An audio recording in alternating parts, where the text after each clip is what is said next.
Assalamualaikum warahmatullahi wabarakatuh. Alhamdulillahirrabbilalamin. Wassalatu wassalamu ala asrafil anbiya'i wal mursalin wa ala alihi wa ashabihi ajma'in. Rabbi shrah li sadri wa yassir li amri wal udatta min lisani yafqahu qawli. Raditu billahi rabba wa bil islami dina wa bi Muhammadin nabiyya wa rasula. Rabbi zidni ilma warzuqni fahma wa amala sholihah. Pemirsa Tribuners yang dirahmati Allah, alhamdulillah rabbil alamin, segala puji bagi Allah Subhanahu wa taala yang telah melimpahkan rahmat dan hidayahnya kepada kita semua, dan terutama kepada pemirsa hadirin Tribuners, semoga dalam keadaan sehat walafiat dan tidak ada kekurangan sesuatu apapun. Selawat dan salam kepada junjungan kita Nabi besar Muhammad sallallahu alaihi wasallam atas rahmat dan hidayahnya. Semoga kita nanti di yaumil akhirat nanti mendapatkan syafaatnya. Amin amin ya rabbal alamin. Hari ini ya saya akan menyampaikan tentang zakat green framework. Ya, ini adalah suatu teori atau bahan yang baru diresmikan oleh Basnas Pusat bersama Bank Syariah Indonesia beberapa hari yang lalu. Nah, kerangka zakat hijau atau green zakat yang merupakan inovasi ya dalam pengelolaan zakat ya untuk mengintegrasikan nilai-nilai keberlanjutan lingkungan dan praktik filantropi Islam. Nah, bagaimana green zakat ini adalah suatu metode atau pandangan yang dapat diaplikasikan oleh lembaga-lembaga zakat yang ada, baik Basnas ya, baik Basnas provinsi, Basnas kabupaten kota, kemudian ada beberapa LAS dan ada beberapa dari UPZ yang ada di Sumatera Utara. Kerangka green zakat ya ini dalam praktik filantropi Islam ya selama bertahun-tahun, potensi transformasi dan keuangan sosial syariah ya zakat ini diakui sebagai instrumen pengentasan kemiskinan ya, tetapi juga sebagai pendorong keadilan sosial, kesejahteraan ekonomi dan keberlanjutan lingkungan. Hadirin Tribuners yang dirahmati Allah. Nah, awal mula atau yang melatar belakangi kenapa ada munculnya zakat green framework. Nah, ini berawal dari kondisi cuaca ekstrim ya yang tidak menentu hari ini. Perubahan iklim ini dilandasi dari melalui emisi gas karbon ya yang menyebabkan suhu global ini tahun 2024 ini sudah mencapai ambang batas kritis ya, di mana anomali rata-rata 2024 sudah mencapai 1,5 derajat Celcius. Nah, kondisi ini ya merupakan ambang batas kritis sebagaimana dalam Paris Agreement. Ya, kondisi ini akan mengancam lingkungan, ekonomi dan kesejahteraan global. Hal inilah yang mendorong Sustainable Development Goals ya sebagai kerangka sustainable yang menjadi landasan awal dampak ya bahwa rentan dampak dari iklim global ini ya yaitu adalah masyarakat, dan sebagian masyarakat adalah masyarakat mustahik yang penerima zakat. Nah, menjelang tahun 2030 sebagaimana program SDGs, kemudian 2040 Indonesia Emas, Kementerian Perencanaan Pembangunan Nasional atau Bappenas ya bekerja sama dengan Agencies National Contributed atau ADC Indonesia beserta dengan UNDP atau United Nations Development Program dalam mengatasi kasus iklim yang tadi disebutkan ya, bahwa untuk mengatasi krisis iklim ini, nah mereka membutuhkan anggaran sebesar 281 sampai 285 miliar. Nah ya, atau rata-rata 23 miliar dolar per tahun. Nah, disinilah satu di antara peran ya kontribusi dan inovasi ya bagaimana zakat itu bisa ikut ya dalam meningkatkan atau mendukung pemerintah ya dan dunia dalam mengatasi iklim kritis. Nah, Islam juga sendiri ya dalam menjalankan pentingnya menjaga keseimbangan alam. Nah, Allah Subhanahu wa taala berfirman dalam surah Al-A'raf ayat 56. Wala tufsidu fil ardi ba'da islaiha wada'uhu khaufan wa tama'an. Inna rahmatullahi qaribum minal muhsinin. Nah, dari ayat ini mengatakan bahwa Allah sendiri ya bahwa melarang manusia itu berbuat kerusakan di muka bumi, dan berdoalah dengan rasa takut dan penuh harap ya sesungguhnya inna rahmatullahi qaribum minal muhsinin, sungguhnya Allah itu merahmati orang-orang yang berbuat ihsan, berbuat baik. Nah, dalam Quran juga dikatakan bahwa landasan utama Islam menolak eksploitasi berlebihan yang merugikan lingkungan. Ya, selain itu larangan tentang israf, ya, yang atau pemborosan yang ditekankan dalam surah Al-An'am ayat 141. Yang dikatakan wala tusrifu innahu la yuhibbul musrifin. Ya, dan janganlah kamu berlebih-lebihan, ya, janganlah kamu israf, ya, boros. Innahu la yuhibbul musrifin, sungguhnya Allah tidak menyukai orang-orang yang berlebihan.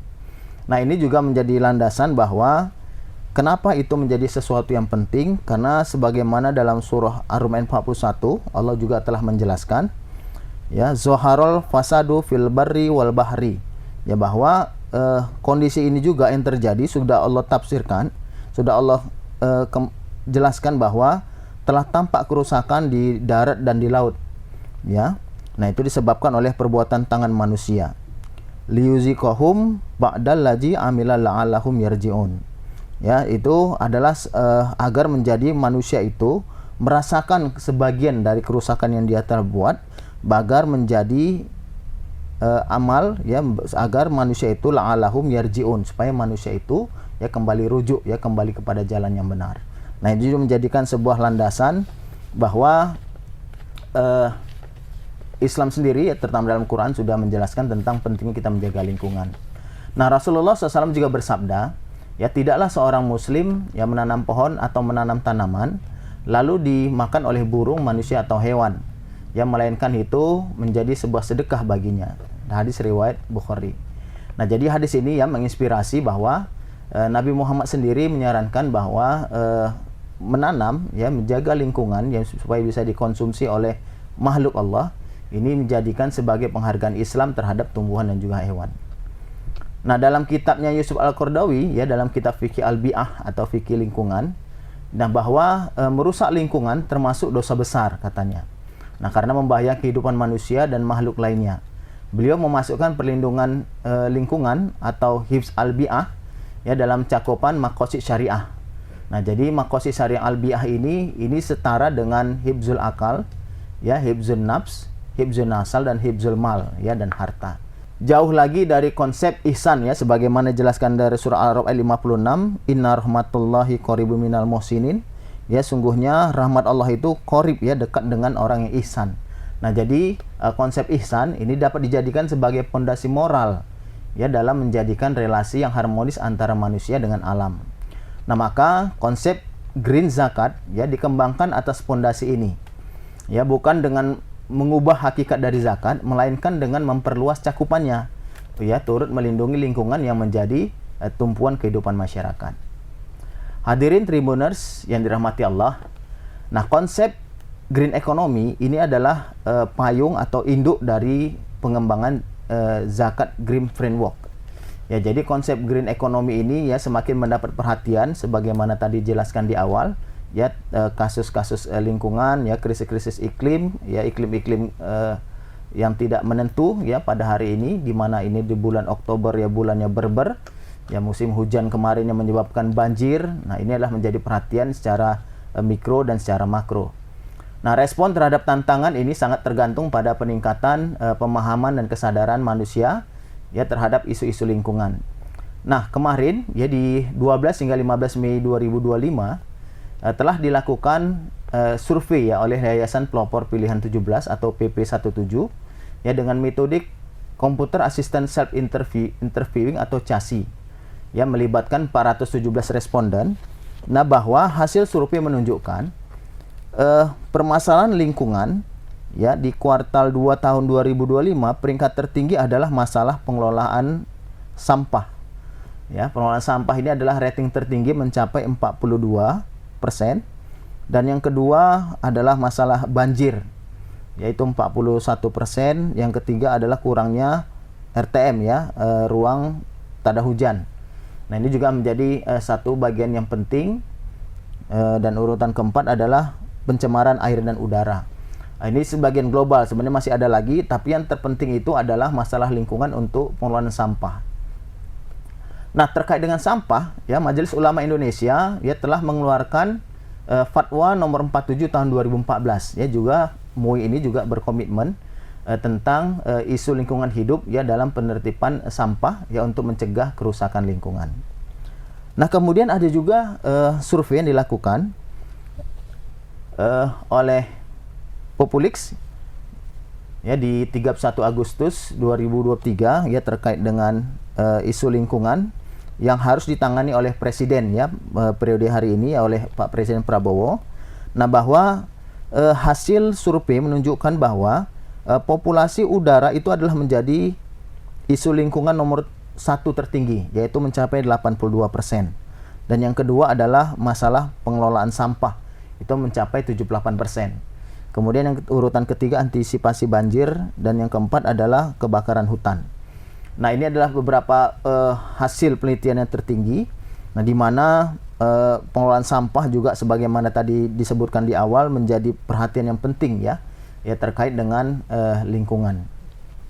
Nah, maka konsep ekonomi hijau ya dalam Islam tidak semata-mata dipahami sebagai strategi teknokratis ya, melainkan juga sebagai wujud nyata dan etika tauhid ya atau ketuhanan yang menempatkan manusia sebagai khalifah ya di muka bumi. Nah, dalam posisi ini setiap aktivitas ekonomi harus diarahkan untuk mewujudkan kemaslahatan ya dan tidak berlebih-lebihan atau israf sebagaimana tadi disebutkan di ayat tadi, dan menjamin terciptanya keadilan sosial. Prinsip fundamental dalam ekonomi hijau ya seperti konsumsi yang etis, pengelolaan sumber daya, inklusi sosial ya telah tercermin dalam maqasid syariah dan menjadikan Islam sebagai pondasi moral yang kokoh bagi pembangunan berkelanjutan. Nah, green zakat ya atau zakat hijau yang merupakan kerangka konsep inovatif ya sebagaimana ini sudah di launching ya kemarin oleh Bank Syariah Indonesia BSI bersama Zakat Pusat ya untuk mengintegrasikan nilai-nilai keberlanjutan dalam praktik zakat. Nah, maka green zakat menjadikan jembatan ya menjadi jembatan kewajiban spiritual umat Islam dan kebutuhan mendesak untuk menjaga kelestarian alam. Nah, konsep ini dikembangkan untuk memperluas pemahaman zakat ya, bahwa zakat ini tidak hanya sebagai instrumen pengentasan kemiskinan, tetapi juga sebagai pelestarian lingkungan dan pembangunan berkelanjutan. Nah, satu di antara utama dari konsep ini adalah mendorong ya terjadinya paradigma pengelolaan zakat mulai dari pengumpulan, operasional dan penyaluran. Nah, agar lebih berorientasi pada kesadaran lingkungan, nah zakat didorong menjadi upaya ya untuk mensejahterakan lingkungan hidup ya selaras dengan ajaran Islam tentang tanggung jawab manusia sebagai khalifah di dalam menjaga bumi. Nah, tadi konsep zakat framework ya tadi kita bagi menjadi 3, ada namanya pengumpulan, ya operasional dan penyaluran. Nah, untuk penghimpunan, hadirin Tribuners yang dirahmati Allah, Green Zakat Framework terdiri dari 3 dimensi ya. Tadi adalah penghimpunan, operasional, dan penyaluran. Nah, untuk penghimpunan zakat nasional sebagaimana laporan di tahun 2018 hingga tahun 2025, nah penghimpunan zakat itu secara tren penghimpunan mencapai peningkatan ya, tapi secara growth ya pertumbuhannya mengalami penurunan. Nah, di mana tahun 2025 hanya terjadi penurunan dari 54 menjadi 15. Nah, ini cara pertumbuhannya menjadi penurunan dari 2022 hingga 2025. Nah, tapi dari penurunan itu juga inilah dibutuhkan framework ya, pandangan bagaimana zakat ini juga dapat cakupannya dapat dikembangkan. Nah, untuk framework ya zakat digital, nah ini bisa kita fokuskan ya, satu di antaranya sebagaimana kemarin sudah dicanangkan, sudah di kick off ya, bahwa untuk penghimpunan zakat hijau yang pertama bisa melakukan dengan digital fundraising ya, bahwa penggunaan QRIS ya kemudian berbasis cloud itu akan mengurangi penggunaan kertas atau paperless dan cashless. Nah, ini satu di antara penghimpunan zakat yang lebih efisien. Nah, kemudian yang kedua adalah dengan melaksanakan kampanye zakat hijau. Ya, jadi misalnya lembaga zakat ya, baik Basnas, LAS ataupun UPZ mengaitkan zakat dengan pelestarian lingkungan ya, misalnya dengan tagline hijaukan dunia dengan zakat. Nah, jadi dengan program itu pelestarian zakat kita dapat kampanyekan sehingga banyak para muzaki itu bisa mau ikut mendonasikan dan ikut berperan dalam menghijaukan dunia dengan zakat. Nah, kemudian yang ketiga, ada namanya penghimpunan zakat melalui event ramah lingkungan. Nah, ini misalnya kita buat lembaga-lembaga zakat ya, itu membuat charity atau walk atau run. Misalnya ada event-event olahraga ya, maraton atau kegiatan olahraga lainnya. Itu diregistrasi dan sekaligus donasi. Nah, itu juga satu di antara strategi untuk penghimpunan zakat melalui event. Nah, yang keempat ada namanya Green Fund untuk energi terbarukan. Nah, jadi penghimpunan dana zakat ini ada bisa melalui proyek seperti panel surya dan biogas. Nah, jadi nanti kita bisa sampaikan pada muzaki kira-kira mau memilih donasi di program yang mana. Apakah mau ke program yang panel surya atau kepada biogas. Nah, kemudian yang kelima ada namanya kemitraan dengan brand ramah lingkungan. Nah, ini lembaga-lembaga zakat ya, baik Basnas, LAS ataupun UPZ mungkin bisa berkolaborasi dengan perusahaan-perusahaan, di mana kolaborasi ini kita meminta sebagian dari CSR ya, keuntungan dari perusahaan itu ya, dari produksi hijau disalurkan sebagai zakat. Nah, kemudian yang keenam ada namanya Green Muzaki Loyalty Program. Nah, jadi ini adalah pemberian penghargaan ya kepada muzaki yang konsisten berdonasi untuk program lingkungan. Jadi memberikan penghargaan atau memberikan piagam ya kepada muzaki yang memang konsisten ya, insya Allah kepada para muzaki. Nah, kemudian yang terakhir untuk penghimpunan adalah melalui kampanye media sosial ramah lingkungan. Nah, jadi pemanfaatan platform digital ya untuk edukasi, konten kreatif dan penggalangan dana. Jadi ini adalah penerapan sebagaimana sudah banyak ya. Beberapa LAS, Basnas dan UPZ juga sudah melaksanakan penggunaan media sosial untuk penggalangan dana dengan konten-konten video kreatif. Nah, kemudian yang kedua, paradigma operasional selain dari tadi penghimpunan. Nah, jadi untuk melaksanakan atau kampanye green zakat ini, maka beberapa harus disiapkan ya dalam operasionalnya. Yang pertama adalah Human Resource Development HRD. Nah, jadi lembaga zakat ya ataupun karyawan para amil, nah di sini harus mengintegrasikan konsep keberlanjutan melalui pelatihan karyawan. Nah, jadi setiap karyawan itu juga harus memiliki pengetahuan yang tentang ekonomi hijau ya, kemudian green zakat frameworknya. Nah, kemudian yang kedua dalam operasional juga lembaga pengelola zakat itu harus sudah menerapkan green office. Ya, bahaya fokus kepada efisiensi energi, ya pengelolaan limbah dan kebijakan ramah lingkungan. Nah, yang ketiga ada namanya kesekretariatan. Ya, ini adalah implementasi sistem arsip digital dan materi elektronik. Ya, ini menjadi tempat informasi-informasi yang arsip-arsip yang juga sudah mulai ya untuk paperless juga tadi ya disimpan secara digital. Nah, yang keempat ada namanya teknologi informasi. Nah, jadi ini adalah investasi pada teknologi ramah lingkungan ya seperti Green Data Center. Ini sama hampir tadi diletaknya di kesekretariatan ya, harus ada data pusat ya untuk penggunaan teknologi informasi. Nah, yang kelima bab keuangan. Nah, pengelolaan keuangan secara digital untuk meningkatkan transparansi dan efisiensi. Nah, ini kami dari UIN Sumatera Utara sedang menggodok model keuangan hijau atau sebut namanya green accounting.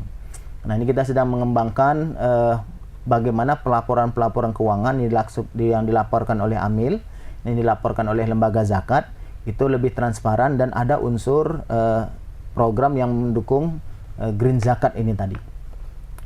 Nah, yang keenam adalah legal. Jadi bagaimana dalam operasionalnya itu harus memiliki adopsi e-kontrak yang sistem manajemen dokumen digital ya untuk sebagai sarana legalisasi yang sudah diterapkan dan sudah di kick off ya kemarin oleh Basnas. Kemudian terakhir adalah hubungan masyarakat. Jadi dalam operasional itu humas juga menjadi penting. Ya, jadi humas juga pemanfaatan platform digital untuk kampanye berkelanjutan. Bagaimana ini untuk meningkatkan kepercayaan masyarakat. Nah, yang ketiga yang menjadi unsur paradigma penyaluran. Nah, berdasarkan dari informasi penyaluran zakat 2018 hingga 2025, ini hampir sama sejalan linier dengan kondisi penghimpunan tadi ya, bahwa secara pertumbuhan zakat ini juga mengalami penurunan. Tapi dari segi jumlah penyalurannya juga mengalami peningkatan ya, dari tahun 2024 mencapai 39,48 dan 2025 triwulan kedua mencapai 45,80 triliun. Nah, jadi dari penyaluran zakat ini yang disalurkan dalam menunjang atau mendukung zakat hijau.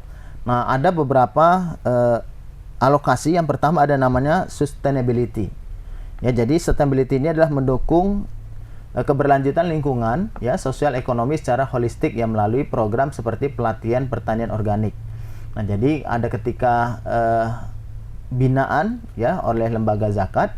Nah, ini bisa menjadi satu bagian program ya untuk keberlanjutan, misalnya di sektor pertanian, yaitu pengubahan pelatihan-pelatihan kepada petani untuk menggunakan padi-padi yang organik. Nah, kemudian yang kedua ada namanya eco-friendly ya, di mana mengurangi dampak lingkungan ya dengan sistem administrasi digital dan pengurangan plastik. Nah, jadi ini juga dalam mendukung lembaga zakat ya, pengalokasian dananya itu mendukung mengurangi dampak lingkungan atau zero waste. Ya, misalnya kemarin ada program dari Basnas itu ada Z Coffee ya. Nah, jadi Z Coffee itu misalnya dia kasih diskon 10% kalau belinya pakai tumbler, dia tidak pakai gelas lagi. Nah, itu juga satu di antara strategi untuk mengurangi ya, atau zero waste atau penggunaan plastik. Nah, kemudian penyaluran yang ketiga adalah ekonomi berkelanjutan. Nah, ekonomi berkelanjutan ini adalah satu di antara penyaluran yang mendorong daur ulang ya, limbah menjadi produk bernilai guna. Nah, disinilah butuhnya ekonomi kreatif ya, kemudian didirikannya juga untuk tempat pengimpunan limbah tadi, seperti didirikannya bank sampah ya, berbasis zakat. Nah, jadi bisa juga ke depan ya, ini juga sudah pernah dibuat ya bank sampah ini, dan juga bisa lembaga zakat mendanai ya untuk proyek dalam ekonomi berkelanjutan atau program ekonomi sustainable. Nah, yang keempat ada namanya mitigasi perubahan iklim. Nah, ini bagaimana pembiayaan itu mengalokasikan dana zakat ya untuk kegiatan penghijauan, restorasi dan penanaman mangrove. Nah, ini juga satu di antara mitigasi untuk mengatasi perubahan iklim ya, penanaman pohon-pohon ya, reforestasi ya, dan kegiatan penghijauan. Oke, selanjutnya ada green empowering ya. Ini mendorong kemandirian ekonomi berbasis kelestarian alam melalui pendanaan UMKM. Nah, ini juga bisa kalau tadi berhubungan dengan petani, sektor pertanian, bisa juga melalui green empowering itu adalah penyaluran melalui pupuk organik.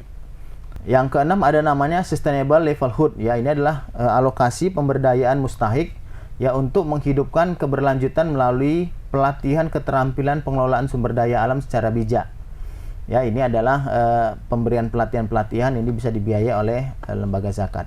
Nah, kemudian green infrastruktur ya, green infrastruktur mendukung pembangunan fasilitas ramah lingkungan seperti sumur bor hemat energi dan sanitasi.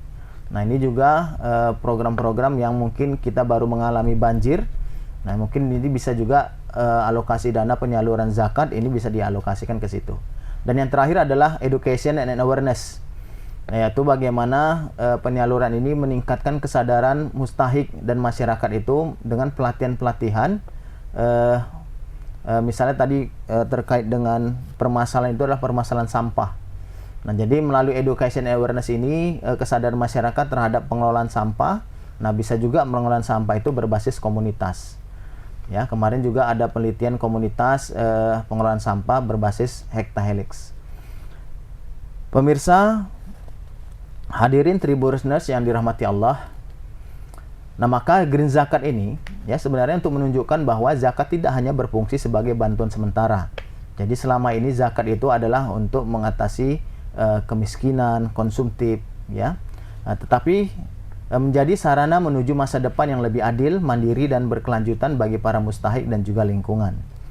Nah, dengan mengimplementasikan green zakat ya, kita tidak hanya memenuhi kewajiban agama ya, tetapi juga berkontribusi pada pelestarian alam ya sebagai amanah dari Allah Subhanahu wa taala.